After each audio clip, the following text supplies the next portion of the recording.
Sesaat lagi akan Anda dengarkan spesial program Dialog Sambang Parlemen. Acara ini dipersembahkan oleh Dewan Perwakilan Rakyat Daerah Kota Surabaya, Jalan Yosudarso nomor 18-22 Surabaya. DPRD Surabaya, Omah Curhat Arek Surabaya. Selamat pagi sahabat Sonora, Assalamualaikum warahmatullahi wabarakatuh. Terima kasih Anda pagi hari ini masih terus bersama kami di program siaran Radio Sonora Surabaya. Menemani Anda di aktivitas pagi ini, program spesial yang selalu Anda tunggu-tunggu, Dialog Sambang Parlemen. Hasil kerjasama Radio Sonora KS98 Surabaya dengan DPRD Kota Surabaya kembali hadir. Sahabat Sonora, tepat di tanggal 31 Mei 2024, Kota Surabaya merayakan hari jadinya yang ke-731. Nah, dalam upacara resepsi AJKS yang berlangsung di halaman Balai Kota Surabaya, Wali Kota Surabaya Eri Cahyadi ini menyampaikan sederet pencapaian prestasi yang diraih oleh pemerintah Kota Surabaya melalui uluran tangan warganya. Salah satunya adalah penurunan angka kemiskinan. Betulkah di usianya yang ke-731 Surabaya sudah benar-benar mampu mensejahterakan masyarakatnya? Nah, pagi ini saya Andri Komarudin selama 1 jam ke depan akan membahasnya di program Dialog Sambang Parlemen, dan telah bersama kami saat ini narasumber kita ada Dr. Andes Ahatoni MSI, Wakil Ketua DPRD Kota Surabaya. Dengan topik bahasa nanti cukup menarik sahabat ya. Surabaya 731 tahun. Semakin tua, semakin mempesona. Assalamualaikum Cak Tony. Waalaikumsalam. Kabarnya gimana, sehat ya? Alhamdulillah sehat. Terima kasih sebelumnya Cak Tony selalu bersama Sama-sama. kami di program acara ini. Selalu menjadi bagian dari mencerdaskan pendengar-pendengar kami melalui program acara Dialog Sambang Parlemen. Siap, selagi untuk Surabaya totalitas. Luar biasa. Topiknya cukup menggelitik. Ya, Surabaya 731 tahun, semakin tua semakin mempesona. ya. Kalau orang semakin tua biasanya kenapa tuh Cak Tony? Wah, itu macam-macam. Kalau orang semakin tua biasanya panen penyakit itu. Ya, tetapi Surabaya kayaknya ya ada begitunya, tetapi juga sisi lain ada metamorfosis, kemajuan-kemajuan yang bisa dicapai, dan semakin dewasa, semakin wise, semakin bijak kotanya itu juga mulai terasa. Cuma kadang-kadang apakah kemajuan itu sudah sampai pada sesuatu yang kita harapkan? Kita kadang-kadang atau masyarakat sulit untuk mengukurnya, karena ukuran kemajuan kota ini dibuat dengan bertahap-tahap. Kemudian dalam usianya yang sudah ke-730 tahun, berarti kan harusnya kita itu kan kembali kepada titik nolnya. Di angka 1 tahun dulu punya misi apa? 700 tahun ke depan apa yang bisa dicapai oleh Surabaya? Tentu kita bisa melihat secara pendekatan-pendekatan historis, kita bisa melihat bahwa penampakan Surabaya pada waktu itu secara geografis seperti apa? Luasannya ada sampai pada di sini. Kemudian perkembangan sampai sekarang. Ternyata dulu kan ada istilah Jaba Kota. Tetapi kan transformasinya makin menyempit sebetulnya kalau secara kewilayahan. Gresik dulu masuk Surabaya, Sidoarjo juga gitu. Tetapi sekarang kan sudah ada satu pengembangan itu menjadi Sidoarjo, Surabaya hanya sebatas lebih sempit. Tetapi walaupun lebih sempit, di situ kita bisa melihat bahwa lebih fokus, sehingga progres pembangunan itu menjadi lebih bisa dilihat. Contoh seperti perkembangan daripada jalan-jalan. Kalau dulu kawasan-kawasan pertanian nampak begitu rupa, kemudian sekarang pertanian makin sulit untuk didapati di Surabaya. Apakah itu kemajuan? Ya, maka kan perlu kembali kepada konsep. Kalau kota, orang bisa memahami, makin tidak ada lahan pertanian itu menjadi salah satu ciri daripada kota. Tetapi kalau kemudian kita melihat bahwa tidak ada lahan pertanian, tidak ada kegiatan berpertanian, kemudian itu juga menjadikan sebetulnya itu kekurangan karena sebuah kota itu sebetulnya harus lengkap. Dari mana mereka memiliki satu bahan makan, kemudian sampai pengolahan, sampai siapa yang membutuhkan sistem distribusinya kan gitu kan. Tetapi ketika tidak ada, maka untuk urusan pertanian Surabaya di usia ke 730 tahun makin tergantung dengan pihak lain, daerah lain, gitu kan? Itu salah satu koreksi yang introspeksi yang perlu kita letakkan. Ketika itu tidak ada, kita harus seperti apa? Makanya kemarin perlu ada apakah itu harus bisa dipertahankan? Karena kayaknya kita sulit kemarin karena ada satu kendala. Kan dulu ada program KB ya Mas ya. Yeah. Bahwa program KB itu kayaknya di Surabaya agak sulit diterapkan, apalagi dengan datangnya para penduduk urban yang urbanisasi dari desa ke kota itu cepat menjadikan Surabaya makin padat, lalu kebutuhan lahan untuk hunian itu meningkat sehingga pertanian tergerus untuk itu.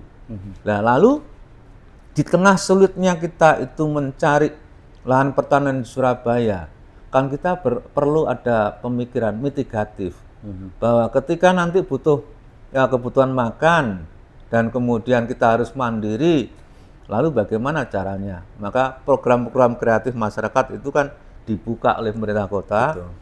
Dengan konsep bagaimana lahan yang dimiliki oleh masyarakat yang kecil-kecil tetap bisa dimanfaatkan dengan hasil yang tidak kalah ketika itu pertanian waktu itu masih ada. Sehingga ada program, ada urban farming kan gitu kan. Nah, urban farming itu yang kemarin mendapatkan sorotan dari kita, kemudian mendapatkan perhatian dari kita karena itu menyangkut masalah basic need, kebutuhan dasar. Lalu masyarakat di dalam urban farming tadi itu harus melakukan apa? Petani-petani kota bertumbuhan di mana-mana dengan pendekatan-pendekatan teknologi hidroponik dan sebagainya. Kemudian ada satu hal yang bisa didapatkan. Tidak lagi tergantung dengan daerah lain, tetapi untuk urusan cabai itu kita sudah mulai bisa mencoba untuk mengatasi sendiri, walaupun toh secara kuantitas masih belum mencukupi.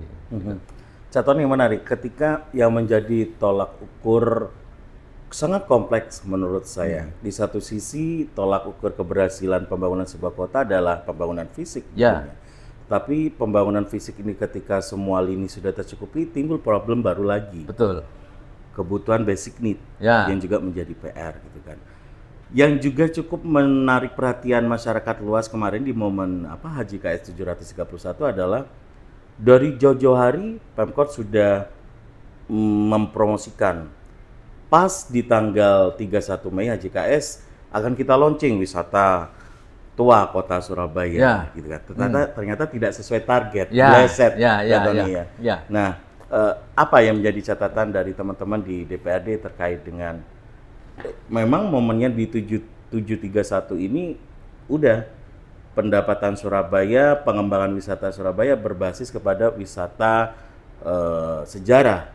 Gimana nih catatan? Ya, hadirnya wisata sejarah itu ada banyak pertimbangan. Yang pertama, kemarin tahun-tahun sebelumnya atau sekian dekade sebelumnya, mulai tahun 80-an, kita kan tampak kalau kita melihat megatrend 2000, megatrend sekarang menuju dari 25, sekarang menjadi 25 menuju ke 45, kan gitu kan?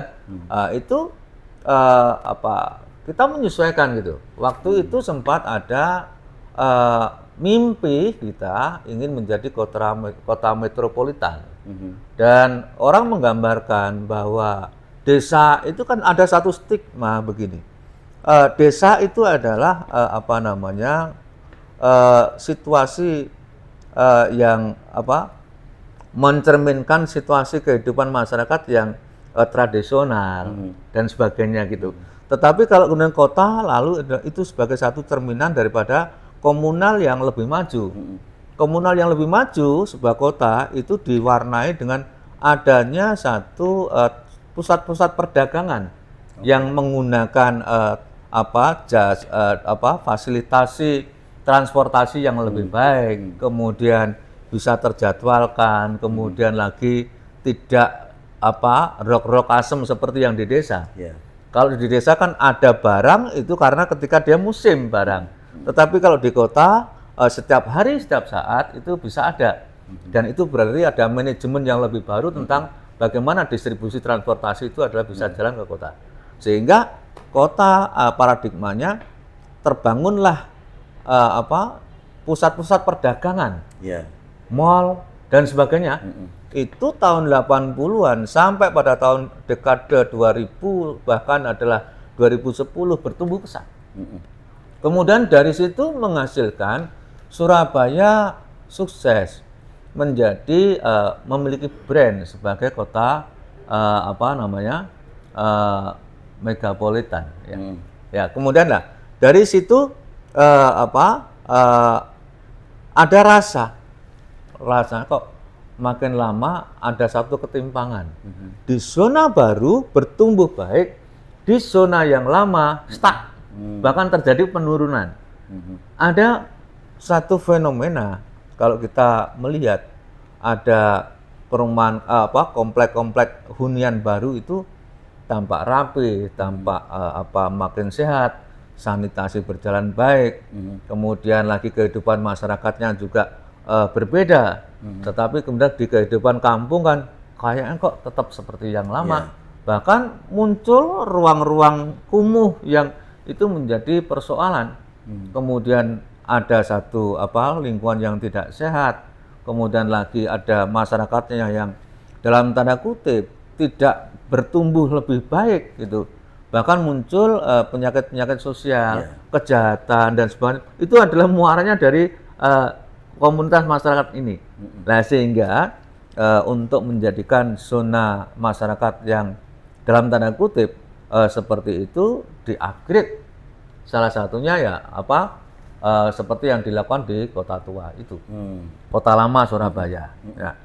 Kemudian ini kan tentang upaya untuk menjadikan Kota Lama menjadi kawasan wisata baru, sebetulnya kan mengimbangi terhadap zona perdagangan yang sudah bertumbuh. Betul. Kalau kemarin orang datang ke Surabaya, masyarakatnya datang ke mall dan sebagainya, wisata belanja. Tetapi sekarang kan kalau ini wisatanya belanjanya itu trennya terus naik, maka kita seolah-olah mendorong masyarakat untuk konsumtif, untuk terus gitu kan.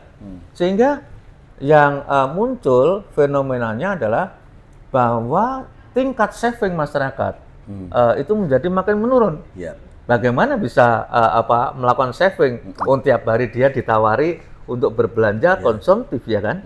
Nah kemudian kan indeks ekonomi masyarakat menjadikan dalam tanda tanya GNP kita berapa dan kemudian gross national product, kemudian pendapatan per kapita kita berapa. Kemudian kan sebuah kota dikatakan makin baik ketika pendapatan per kapitanya tinggi. Berarti itu adalah kesejahteraannya baik. Tetapi kalau kemudian dikatakan pendapatan tinggi diukur dari apa? Diukur hanya dari satu variabel, umpama dari hanya peningkatan angka upah minimum. Kemudian tapi dengan upah minimum yang naik kok kemudian tidak diikuti dengan tingkat saving yang naik. Berarti kan kenaikan ini sebetulnya hanya mengimbangi kenaikan daripada harga yang bertumbuh kan gitu kan. Jadi tidak ada kesejahteraan.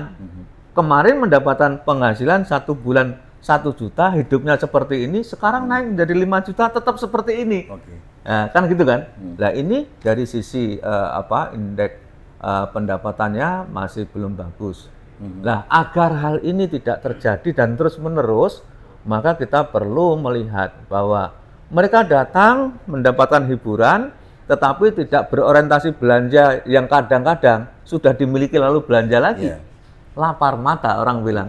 Tetapi adalah kita bawa kepada sesuatu yang lebih edukatif kaitan dengan masalah sejarah Surabaya, kemudian munculnya dalam tanda kutip penindasan kala itu karena apa? Karena ya ketidakmampuan kita di dalam membawa diri kita untuk survive, untuk bisa tampil menjadi posisi yang kuat. Nah, sehingga di situ kita mencoba untuk memberikan antitesa terhadap paradigma pembangunan pada era 80-an sampai pada 2000, kemudian kita munculkan kesejahteraan di Surabaya supaya apa? Supaya ada keseimbangan. Bahwa mereka kalau yang di sini dia diajarkan kepada bagaimana style of life daripada mereka untuk dalam urusan ekonomi, tetapi untuk yang zona kota lama ini dibangun dalam rangka bagaimana mereka tuh bisa belajar dari sejarah.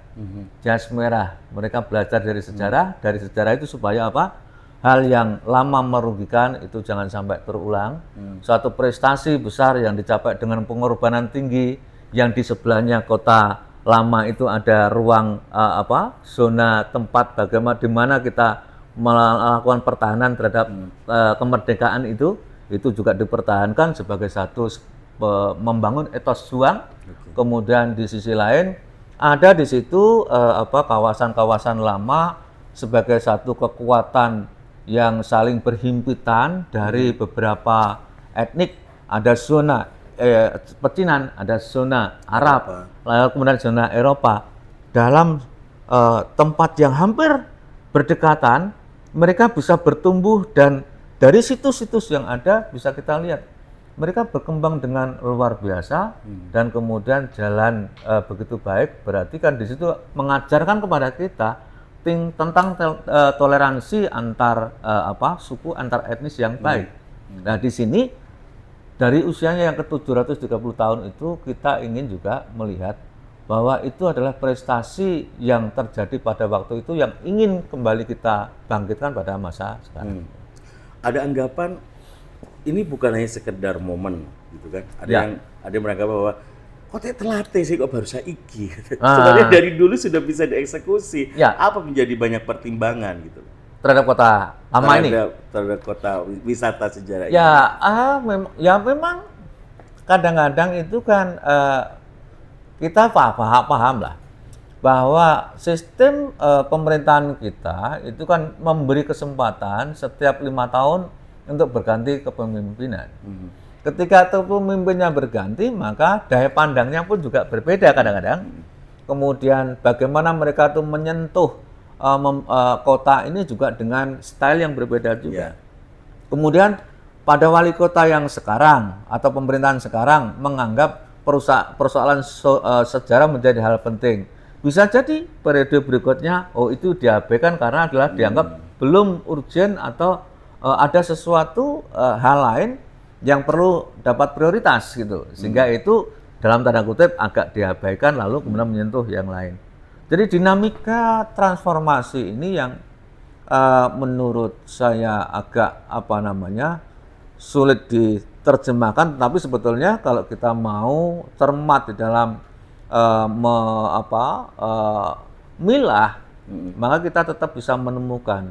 Jadi selama di usia 731 tahun itu memang secara konsep perubahan dan yang berkemajuan relatif kita bisa mengatakan mana yang lebih maju, mana yang tidak dikatakan maju.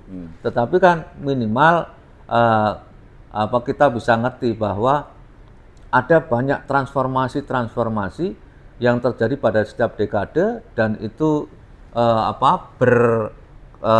iringan dengan bertambahnya usia Surabaya, dan pendek kata kita tetap memberikan sebuah patokan bahwa tingkat kesejahteraan masyarakat itu makin hari makin baik atau makin hari makin menurun. Itu kan tergantung kita meletakkan sebetulnya sejahtera di Surabaya itu seperti apa, begitu. Gitu. Menarik, ketika kontribusi perkembangan sebuah kota hingga di titik sekarang ini bukan hanya pencapaian dari tongkat estafet kepemimpinan yang ada, artinya wali kota sebelumnya juga memberikan kontribusi Ya. hingga tercapai titik Surabaya Ya. di saat ini gitu kan. Ya. Ketika wali kotanya punya cara pandang dan juga background Ya. dengan karakter stylenya sendiri, tentu mempengaruhi kebijakan yang Ya. menjadi skala prioritas. Ya. Nah, jika ini dimaklumi sebagai dinamika politik, apakah konsistensi mewujudkan kesejahteraan apapun bentuk kebijakannya, tapi berorientasi pada kesejahteraan masyarakat Kota Surabaya ini sebagai sebuah ikhtiar yang apapun bentuknya Ya. dilakukan oleh setiap pemimpin Kota Surabaya ini juga masih bisa dipahami sebagai suatu hal yang dinamis atau juga cukup praktis aja sesuai kondisi. Ya, kita bisa ya memahami artinya bahwa setiap kepemimpinan memiliki aras dan kemudian prioritas yang berbeda. Supaya itu tidak terjadi dengan timpang, makanya sistem negara ini tampaknya menjadi guiding yang baik. Kalau dulu kan ada APBN, jadi sekarang itu ada RPJMP, Rencana Pembangunan Jangka Panjang, nasional, provinsi, dan daerah. Nah, kemudian kalau yang untuk RPJMP ini diterapkan berarti kan ada tahun 2025 ini sampai pada 2045 ada sesuatu yang kita capai. Baik. Nah, itu menjadi satu visi. Nah, untuk menyusun ini yang kadang-kadang kita harus meletakkan konsep yang memang dan melibatkan para visionaris gitu ya. Orang-orang yang mampu berpikir dan memprediksi situasi sekian puluh tahun ke depan seperti apa, dan jangan sampai pada era itu kita terlambat mengantisipasi. Nah, dari situ kan akhirnya RPJM jadi menengah bahkan pendek ini tidak boleh keluar daripada rel ini. Silakan berimprovisasi, tetapi role-nya tetap pada berpegangan pada RPJMP ini. Nah, ini adalah satu sistem yang menjadikan walaupun tadi itu ada banyak inovasi-inovasi, ada banyak maksud, tetapi kan tetap dalam koridor bahwa kita menuju pada RPJMP yang sudah sinkron antara kepentingan nasional, provinsi, dan daerah. Sahabat Sonora, 731 tahun ini bukan angka yang kecil. Setengah abad lebih sudah kota ini punya usia. Tantangan setiap pemimpin kota ini juga pasti situasinya berbeda-beda. Tetapi sejauh mana sekali lagi ketika masyarakat mempertanyakan bertambahnya usia, ini kesejahteraan rakyat juga semakin tercapai, khususnya kebutuhan dasar hidupnya. Baik, terima kasih sahabat Sonora, masih di program Dialog Sambang Parlemen, hasil kerjasama Radio Sonora FM 98 Surabaya, dan acara ini masih dipersembahkan oleh Dewan Perwakilan Rakyat Daerah Kota Surabaya, Jalan Yosudarso nomor 18 hingga 20 Surabaya. DPRD Kota Surabaya, Oma Curhat Arek Surabaya. Masih membahas topik bahasan 731 tahun Surabaya, semakin tua, semakin mempesona. Masih bersama narasumber kami, Bapak Dr. Ades Ahad Tony MSI, Wakil Ketua DPRD Kota Surabaya. Cak Tony, pertanyaan menggantung tadi sebelum iklan ya. Ya. Ketika dihadapkan kepada sebuah pencapaian kemajuan, Ya. tentu nggak puas hanya sampai di titik ini kan, Ya. gitu, Cak Tony ya. Ya. Menurut cara pandang perspektif rekan-rekan di legislatif khususnya Cak Tony secara pribadi, apa yang masih menjadi PR besar Surabaya dengan semua pencapaian luar biasa di usia yang ke-731 Ya. tahun ini, Cak Tony? Melihat kemajuan kota ada banyak variabel. Kalau tadi kan kaitan dengan masalah pergeseran antara karakter, membangun karakter dari budaya konsumtif menjadi lebih edukatif untuk wisata sejarah.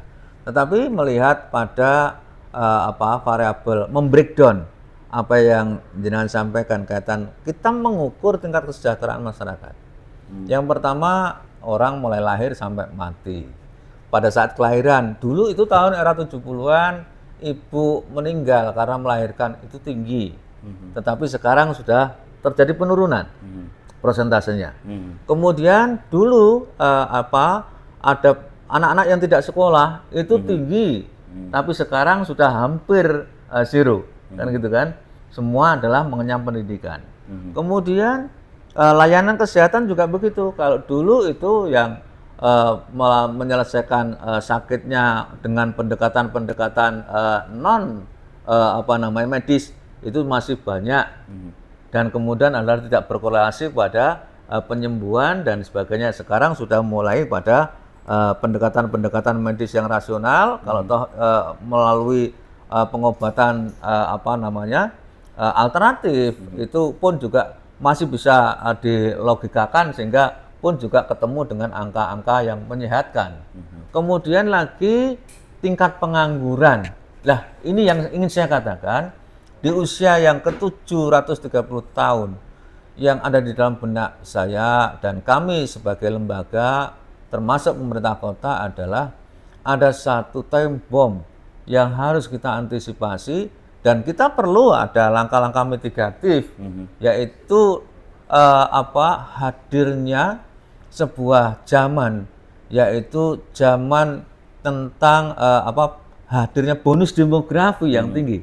Ledakan bonus demografi itu kita membayangkan adalah terdapatnya angka masyarakat usia produktif dengan tingkat pendidikan yang baik, yang kemudian jumlahnya melampaui daripada masyarakat yang sudah bekerja, dan itu membutuhkan lapangan kerja dan butuh penyaluran. Nah, itu kalau itu yang terjadi, berarti kan kita bayangkan kita ibarat kata punya anak 10, kemudian sudah lulus kuliah semua, kemudian nganggur semua. Yang terjadi akan menjadi beban rumah tangga yang sangat luar biasa. Tetapi ketika kemampuan mereka bisa kita distribusikan, kita alokasikan, dan mereka bisa manfaatkan, disinergikan sehingga menjadi sistem kerjasama yang baik untuk menyelesaikan masalah keluarga, itu menjadi sebuah potensi yang luar biasa. Nah, sehingga antara tantangan dengan potensi yang ada ini, kita dihadapkan pada sebuah pilihan. Mampukah kita menangkap bonus demografi itu untuk kemajuan? Karena kalau kemudian adalah kita tidak ada kemampuan untuk itu, maka bonus demografi akan menjadi satu bom waktu yang akan menyulitkan kita.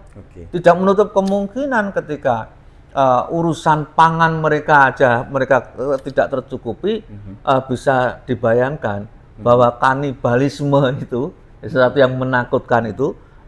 Ini mohon maaf saya sampaikan supaya kita mau berpikir gitu kan, nggak nutup kemungkinan akan terjadi. Karena satu piring itu akan direbut oleh banyak orang, kan gitu kan. Nah, supaya itu tidak terjadi, berarti perlu inovasi daripada manajemen kota, gaya kepemimpinan pemerintah kota, sistem manajerial pemerintah kota yang mampu membangkitkan, membuka ruang untuk mereka bisa bekerja, kemudian bersinergi dengan alur saling integratif, kemudian ekosistemnya mereka jelas, kemudian bisa saling menguntungkan, dan kemudian menjadikan keberlangsungan keberadaan mereka yang saling mengisi, kemudian dalam satu kegiatan kota yang makin baik dan meningkatkan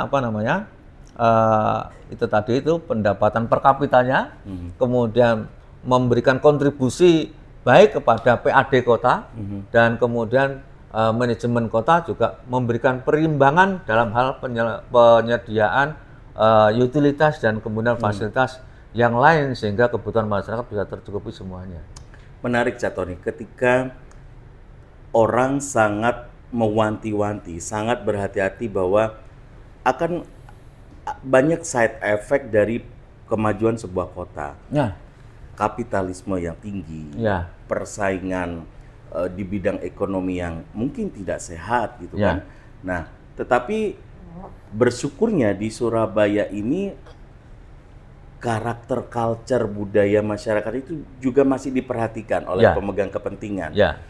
Bukti yang juga cukup amazing adalah yang juga cukup wow bagi banyak orang, penggunaan huruf hanacaraka di lembaga dinas. Ini sebuah kejutan yang tidak terprediksi. kalau bahasa sederhananya kalau kata wong Surabaya mikiri sandang pangane wargane ae sik rodok soro gitu kan, dalam artian seperti itu. Tetapi Pemkot sendiri melalui timnya, legislatif sendiri melalui timnya berkolaborasi untuk PRI memajukan Surabaya ini nggak hanya dari sisi fisik pembangunan dan pemenuhan kebutuhan dasar hidup masyarakat, tapi juga menyentuh sisi kultural, budayanya ini juga harus dipertahankan. Nah, ini kan suatu hal yang kemajuan dan budaya ini suatu hal yang sebenarnya bertolak belakang tetapi masih bisa berjalan bersama. Nah, Cak Tony secara pribadi juga merasakan kondisi itu juga di pertambahan usia yang ke-751 ini. Ya, di usia ini kan untuk membangun kota yang kebetulan kita atau saya ikut terlibat di dalam bagaimana mengatur dalam 5 tahun terakhir minimal stabilitas ekonomi, stabilitas politik, stabilitas keamanan, sosial, budaya dan sebagainya itu menjadi satu target yang harus kita capai. Dan kemudian ada satu hal, kadang-kadang orang berpikir tentang masalah dinamika daripada para pelaku kepentingan. Kalau mau ada dalam bisnis, ada yang sistem kapitalis berjalan. Artinya yang kuat memakan yang lemah kemudian adalah tidak bisa berkembang kan begitu kan, terdepresiasi. Nah, supaya itu adalah tidak terjadi, maka seperti apa? Maka kita tidak membuat sistem mereka itu bisa kalau bahasa Soekarno eksploitasi dalam parlong itu dari manusia, penindasan manusia atas manusia, tetapi ada satu sinergi antara mereka supaya yang besar itu silakan bekerja dengan melibatkan yang kecil sehingga konsep pembangunan trickle down effect itu kita terapkan sehingga di sini berkembang, kemudian di sini juga terangkat gitu. Kemudian yang dari sisi yang tadi, kadang-kadang begini, bahwa sebuah keberhasilan kota itu tidak linier, bahwa karena ini dilakukan pembangunan maka berdampak pada ini. Contoh, bahwa dengan adanya kita menyalurkan, mengurangi bunga bank, kebijakan pemerintah mendorong itu, lalu akhirnya banyak orang yang kredit, lalu usahanya sukses. Logika itu masuk akal. Tetapi kadang-kadang ada sesuatu yang tidak linear. Ada sesuatu yang ketika itu mereka dalam proses itu berjalan terus-menerus dan muncul sebuah eskalasi kompetisi yang sangat kuat. Maka terjadi ketegangan sosial dan itu bisa kita baca dari sosiologi sosial masyarakat. Nah, ketika sosiologi ekonomi sosial masyarakat itu sudah mulai menegang, maka mereka akan gampang tersinggung, gampang emosi, dan kemudian instabilitas dalam posisi ancaman. Nah, supaya itu tidak terjadi, sentuhannya tidak lagi memainkan masalah bunga-bunga tadi itu, tetapi kita menghadirkan sesuatu yang berbeda. Contoh adalah mengungkapkan kembali, mengeksplorasi kita punya potensi aksara, dimunculkan. Sehingga pada saat mereka tegang, lalu kemudian sejenak memandang sesuatu yang berbeda sehingga terjadi penurunan ekshalasi emosi dan kemudian pada saat emosinya itu turun maka rasionalitas berpikir masyarakat akan kembali normal lagi gitu. Baik. Bahasa sederhana yang mungkin bisa digambarkan untuk kondisi saat ini adalah setinggi-tingginya menggapai langit tetap membumi. Iya, Dan ini saya kalau pikir nggak membumi nanti gantung ceblok itu. Ngawang gitu ya Cak Tony ya. Ya betul. Tapi ini menarik Cak Tony. Ketika kita studi banding lah dengan kota di luar negeri, dengan kota di kota-kota besar lain yang sangat lebih prioritaskan pembangunan fisik, peningkatan pendapatan per kapita, segala macam kayak gitu. Basic on economic something. Gitu ya. Kemudian tidak pernah disentuh rasa dan hal kultural yang menjadi ciri khas. Sampai ada klaim Surabaya itu bisa dinamis karena masih mau memegang kuat budayanya dengan karakternya orang Surabaya yang sudah sangat terkenal pekerja keras dan berani.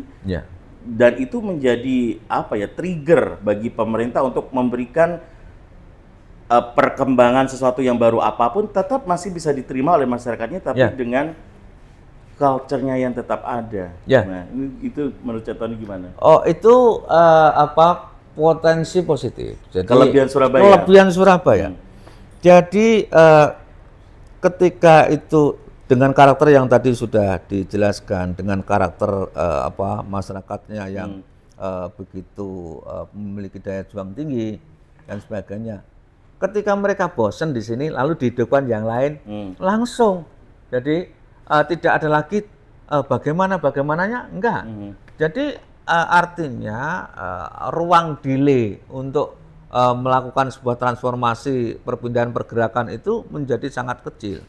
Ibaratnya hari ini adalah kita mengadakan pekerjaan A, lalu besok kita pindah pada B karena jenuh. Itu cepat dengan modal itu. Cuman ya begitu.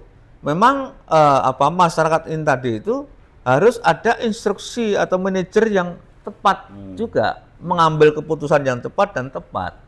Kalau kemudian adalah tidak, di sini bosan, kemudian mereka sudah anti klimak, kemudian lagi tidak ada pengalian yang dengan cepat, maka ini adalah menjadi pergerakan. Mereka bergejolak.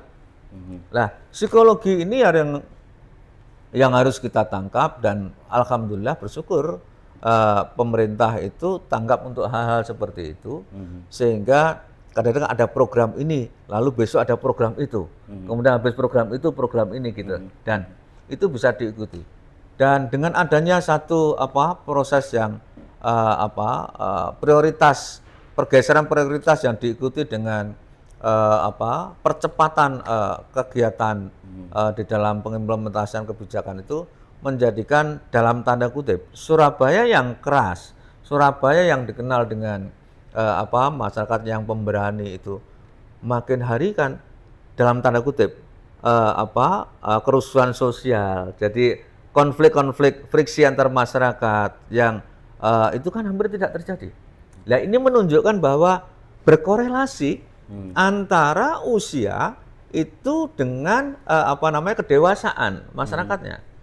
Kalau kemudian usia tadi itu sudah 730 tahun, tetapi kota ini masih bolak-balik gegeran, kemudian lagi nggak rukun, kemudian tidak kompak. Ini menunjukkan bahwa usia tidak berkorelasi kepada kedewasaan perilaku dan sikap berpikir.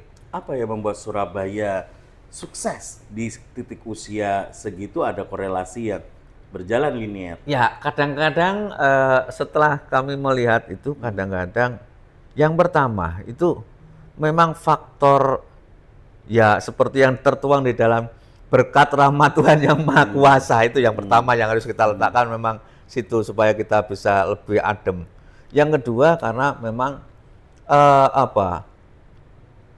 proses akulturasi Surabaya sebagai satu kota yang memiliki heterogenitas masyarakat, ya kan?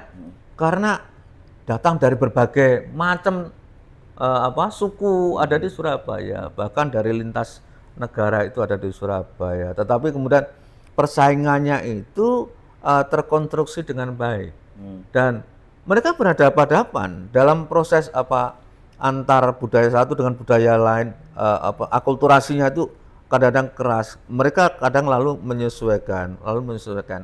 Nah, ini ada satu lahir sebuah tradisi baru yang tanpa kita sadari bahwa mix antara culture dari masyarakat satu yang lain yang ada di Surabaya ini menjadikan Teposliro itu jadi tinggi.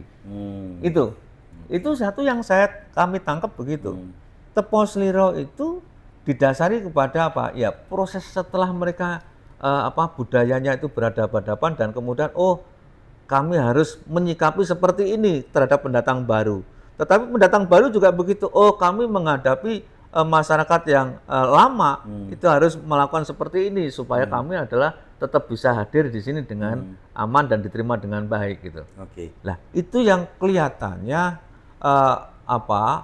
itu tidak ada di dalam regulasinya, tetapi itu implementasi dalam kehidupan masyarakat sehari-hari. Sehingga adalah menjadikan Surabaya sebetulnya karakternya itu tidak dibentuk melalui desain perencanaan, tetapi adalah dia lahir secara natural karena interaksi-interaksi sosial. Dan itu yang menjadi kekuatan Iya, ternyata yang itu. memang secara Iya. alami ada Iya. di masyarakat Iya. kita. Dan beruntungnya gaya kepemimpinan dari kota ini mampu Membaca itu. ya membaca itu, menangkap itu sebagai satu potensi yang lalu dijadikan energi untuk melaksanakan atau menggerakkan kota dalam dengan berbagai macam balutan interaksi sosialnya. Tidaklah dalam artian tidaklah kaget ketika banyak orang dari luar Surabaya kemudian menilai Surabaya itu metropolitan bercita rasa kampung. Pengertian bercita rasa kampung ini keguyupannya masih ada, kegotong royongannya masih ada, tingkat kepeduliannya juga masih ada, dan itu menjadi amunisi juga yang mempermudah perkembangan kota ini menuju pembangunan yang lebih baik. Ya, jadi kemarin kan ada sempat di awal tadi juga kami sampaikan bahwa ini kampung, ini adalah kawasan perumahan baru. Kemudian di sini masih seperti tradisional banget. Kemudian sementara di sini maju. Tetapi juga kita perlu tahu bahwa dinamika masyarakat, kalau kita dikatakan mix lah gitu ya, mix, bahwa kita itu Surabaya kan orang metropolitan gitu. Sebetulnya kita lebih daripada itu. Kita kota dulu sempat menjadi kota antar bangsa sudah, jadi megapolitan ya. Jadi itu kosmopolitan ya. Kosmopolitan. Jadi terbukti kan ada Arab. Tidak sekedar kita dari suku Batak, Jawa, Madura, tidak seperti itu di Surabaya. Tetapi ada orang Eropa di sini, oh ada orang Arab di sini, oh ada orang Cina di sini dan sebagainya. Artinya bahwa Surabaya sejak dulu sudah menjadi kota dunia. Dan sekarang ini tantangannya di 731 tahun kita ingin meneguhkan kembali Surabaya sebagai kota dunia. Karena meneguhkan kembali karena apa? Berarti kan kita sadar bahwa pasca kita menjadi kota dunia di kala itu, kemudian terjadi penurunan berarti kan ada kemajuan yang dicapai oleh pihak lain yang menjadikan kita terdepresiasi. Ketika kita terdepresiasi dan sadar akan itu, dan sadar akan potensi, lalu kita ingin menggapai kembali menjadi kota dunia, kota yang jauh memiliki peradaban baik dan bisa diterima oleh banyak pihak. Pengen ngobrol lebih banyak, Cak Tony. Ya. Waktu sekali lagi. Kalau udah ngobrol dengan Cak Tony itu lupa waktu. Gitu ya. Baik, Cak Tony. 731 tahun. Saya tadi ke notice statementnya Cak Tony di awal. Jangan lihat 731 tahunnya, tapi di 731 tahun kedua nanti seperti apa jangka panjangnya gitu kan. Sebagai closing statement dan juga selain meningkatkan rasa proud kita, kebanggaan kita lah pada Surabaya. Kita ada juga di titik sadar bahwa perjalanan kota ini nggak cukup sampai di sini. Masih banyak hal-hal penting yang mungkin juga menjadi fokus bersama. Silakan bisa disampaikan ke semua sahabat Sonora dan juga syukur-syukur ada Dinas sebenarnya talk show ini ya. Jadi akan lebih menarik. Jadi setiap kita adalah Surabaya dan setiap kita adalah memiliki gelora atas Surabaya. Ya di usia 731 tahun kami berharap mari kita rame-rame untuk saling memberikan hadiah terbaik untuk Surabaya. Hadiah itu diawali jangan berikan pada yang lain dulu. Kita harus memberikan kepada diri kita sendiri. Jadilah kita menjadi orang yang baik, warga kota yang baik. Kemudian kita tularkan menjadi kepada lingkungan kita yang baik. Dan kemudian kita berpikir baik, kita berbuat baik, kemudian berinovasi yang lebih baik supaya akumulasi daripada kebaikan yang ada di Surabaya itu menjadikan angka usia itu memiliki korelasi yang linear dengan capaian-capaian yang kita bisa wujudkan bersama gitu. Pemimpin boleh berganti. Ya, Regulasi boleh berubah, Ya betul. tetapi Spirit kita untuk menjadikan masyarakat makin makmur, sebagaimana cita-cita kita sebagai bagian negara proklamasi bisa segera kita wujudkan. Dr. Andes Ahatoni MSI, Wakil Ketua DPD Kota Surabaya, matur nuwun sangat Sami-sami Mas. sudah memberikan insight, cara pandang dan juga ya titik sadar lah sebenarnya bulan ini ya Cak Tony ya, bisa membuka titik sadar semua yang mendengarkan acara ini. Baik Cak Tony, saya selalu Sama-sama. Sehat juga Pak Bintan. Assalamualaikum. Waalaikumsalam warahmatullahi wabarakatuh. Sahabat Sonora, sampai di sini bersama kita di program Dialog Sambang Parlemen. Jangan sampai Anda lewatkan episode-episode selanjutnya, tentu saja dengan para legislator dari DPRD Kota Surabaya di perbincangan topik dan tema yang selalu berbeda. Saya Andri Komarudin pamit. Assalamualaikum, selamat melanjutkan aktivitas. Sampai jumpa. Terima kasih telah Anda dengarkan spesial program Dialog Sambang Parlemen. Acara ini dipersembahkan oleh Dewan Perwakilan Rakyat Daerah Kota Surabaya, Jalan Yosudarso nomor 18-22 Surabaya. DPRD Surabaya, Omah Curhat Arek Surabaya.